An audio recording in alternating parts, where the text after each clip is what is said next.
Okay, hello guys, this is going to be a very short informational video, and we're going to be focusing on Goku, because I feel like a lot of people have been using Goku wrong, because this unit is pretty weird, and I'm not sure if the developers meant for him to be this weird. I do think Goku is good. I of course already have a tier list video out, you can check that out if you want, but do know it is subject to change as I'm kind of testing things like we're doing in this video. But pretty much what I want to talk about with Goku here, very short and simple, is going to be his instant relocation ability, and specifically the part of the ability that's going to target a selected unit to perform a 125% damage follow-up attack.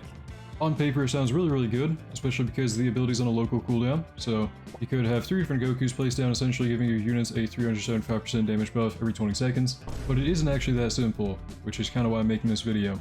So for Goku's buff, I'm going to show you a bad example of who to buff him with. You do not want to use this unit on someone like Frieren. So Frieren's full AoE attack, as you can see, has a long animation, a long wind up, a long downtime afterwards. So she starts it up, does 3 ticks of 16.5k, and kind of winds down, right? If we try to Goku buff her during her attack, so while she's attacking here, she doesn't attack any faster, but her next attack is going to deal 20k instead of 16k. So it is actually going to give her extra damage. With Frieren it doesn't look like it builds up her arcane magic though, so I don't recommend buffing Frieren with this one. And again, if you didn't really understand what happened there, I'll show you another example of a bad unit to buff with Goku. So Kenpachi, attacking for 15k and 3 ticks, his attack animation, another very long one, where he winds up and kind of winds down, right?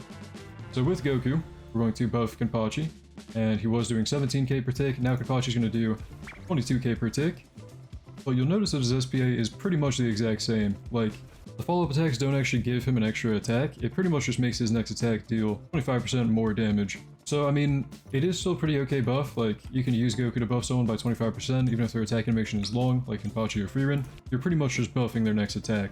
So these are bad examples of units to buff with Goku. I've tried like Vegeta, I've tried Frieren, I've tried Kenpachi, and these guys all seem to be kind of limited by their attack animation. So Vegeta, for example, I think he does attack maybe a little bit faster, but it's pretty much just his normal SPA when you buff him with Goku, and it'll just make the next attack do a little bit more damage.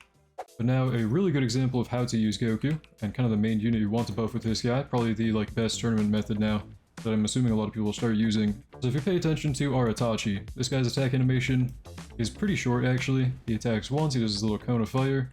After about 4.8 seconds, because that is his SPA, he does it again, right? So pretty consistent, pretty accurate to his SPA number, very straightforward.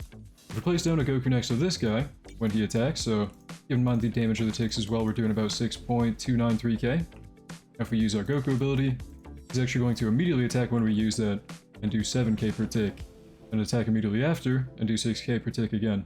So what this means with Itachi, different from the units we just showed with like their long attack animations, whatever, long windups that kind of hold them back from Goku buffing. You can use Goku with Itachi to kind of skip his SPA. So pretty much when Itachi's attacking, use your Goku ability. I think the method will be to kind of sell and replace this guy in tournaments and just kind of Goku buff over and over. Because if we do, we're pretty much just going to have a 0 SPA Itachi. As you can see here, I do think you might have to kind of time it a little bit, maybe?